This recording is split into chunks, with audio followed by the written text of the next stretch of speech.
Something to do. And Samuel said to Jesse, Are these all the children?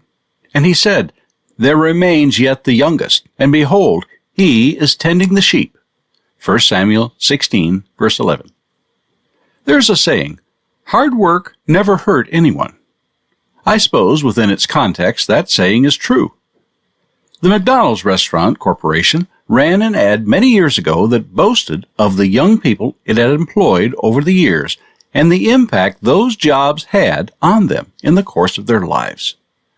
Among the long list were lawyers, doctors, teachers, and even people in our United States Congress. They spoke in a very thankful tone at having the opportunity to learn the lessons afforded by hard work. Jesse is to be credited with training David as a warrior by giving him the responsibility of tending his sheep. Later, we will see that this taught him courage in the face of grave danger, and he will muster that courage to fight the giant Goliath. Your servant has killed both the lion and the bear, and this uncircumcised Philistine will be like one of them, since he has taunted the armies of the living God. 1 Samuel 17:36. Had David not been taught the benefits of hard work and responsibility, who knows if his heart would have been such as what God needed at that moment? Who knows if the heart of champions is not bound within every child waiting to be trained by hard work and responsibility?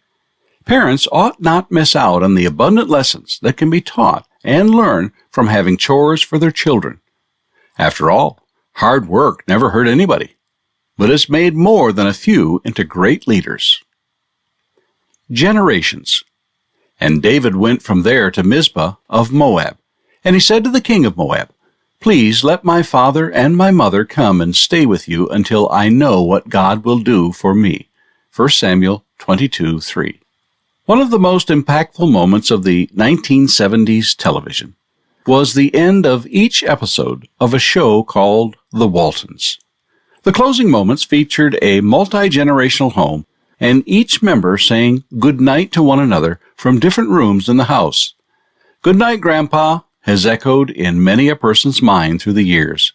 It beckoned back to a time when it was not unusual for 3 or more generations to live under the same roof, and not necessarily for financial hardships either. It was a family's way of taking care of one another. It was the original Social Security. Our passage is from a time when David was being pursued by King Saul. David's family was with him as he fled. But there came a time when David wanted to look out for his parents' safety, and he pleads with the king to care for his father and mother. It is not unlike Jesus on the cross, and, with his life ebbing away, takes the time to make sure his mother would be cared for. Then he said to the disciple, Behold your mother. From that hour, the disciple took her into his own household. The Gospel of John, chapter 19, verse 27. We would do well to revisit a time when the aged were revered. We may find a healing in our day and age that medicine simply cannot cure. And those are our thoughts for today.